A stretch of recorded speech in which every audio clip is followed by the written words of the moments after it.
Le mois de mai a commencé très fort, avec 20 jours à La Réunion et 1 semaine à Montpellier au FIS. Allez, c'est parti, je vous montre.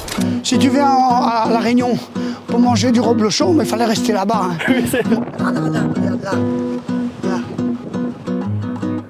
Du 1er au 18 mai, je suis parti à La Réunion pour le mariage d'une cousine. Et parce que j'ai pas envie de louper une occasion de capturer des images uniques, j'ai pris tout mon matériel pour aller filmer cette île mythique.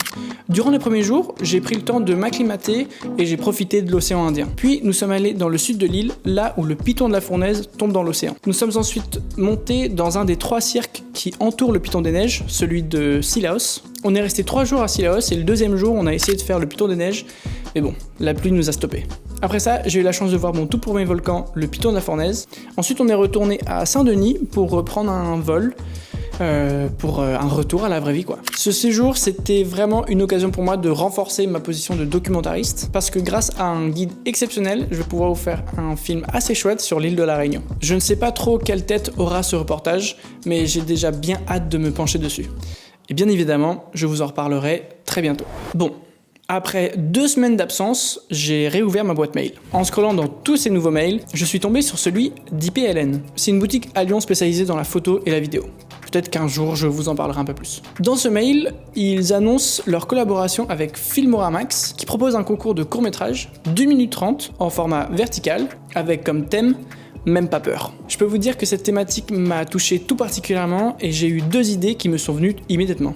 Un premier qui questionne l'impact du regard des autres sur nos choix. Et pour celui-ci, je vais utiliser le roller pour véhiculer mon message. Et ça me permettra par la même occasion de montrer comment la peur fait partie de la progression des athlètes. Et le 2e court-métrage mettra en avant la femme dans le monde de la course à pied. Avec ce court-métrage, j'aimerais repousser certaines barrières sociales qui gravitent autour du sport féminin et contribuer à lui donner un plus grand espace d'expression. Ce concours, c'est l'occasion pour moi de commencer à travailler sur des vidéos écrites et à toucher du doigt le cinéma. Je suis pour la première fois en train d'écrire un scénario avec des détails très précis comme l'ambiance lumineuse, sonore, des plans très spécifiques et même quelques dialogues. C'est un exercice qui me demande beaucoup d'énergie parce que je suis plutôt habitué à filmer la vie plutôt que de créer des histoires. Mais c'est super enrichissant et c'est sûr que cet exercice va influencer mes prochains documentaires. Je ferai une vidéo dédiée sur la réalisation de ces 2 courts-métrages, alors n'oublie pas de t'abonner, ça te prend littéralement 2 secondes et ça peut tout changer pour moi.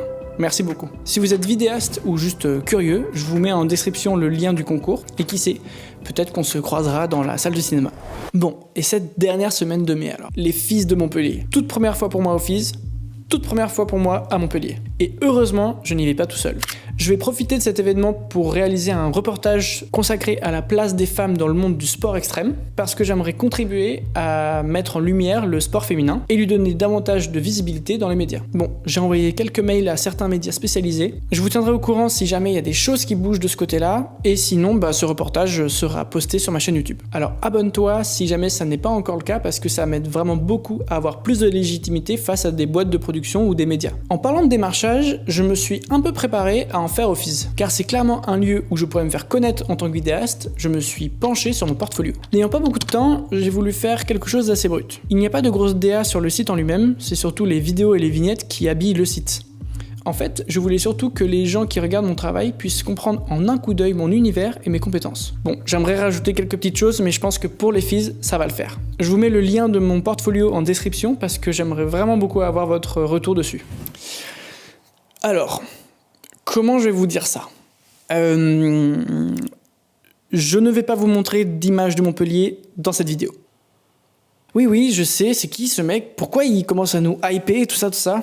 Je vous explique. Je souhaite garder une régularité avec mes vidéos recap en les postant toujours le dernier jour du mois et le festival se déroule jusqu'au 1er juin. Je suis actuellement en train de tourner cette vidéo 1 semaine avant les FIS et vu que j'ai pas encore de machine à remonter le temps, j'ai pas d'image du festival. Du coup, faudra attendre un petit peu pour voir mes images de Montpellier. Bon. Et du coup, c'est quoi la suite ?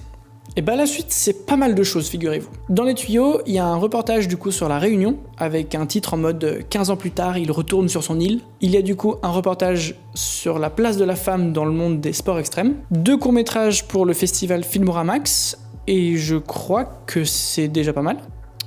Ouais, je crois que c'est tout. Ah non!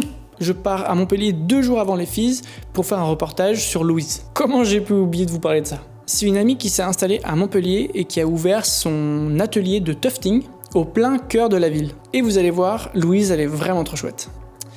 Bon, je crois que c'est tout pour moi aujourd'hui. N'hésitez pas à me suivre sur les autres réseaux, Insta, TikTok, etc. parce que j'y fais des contenus un peu plus spontanés.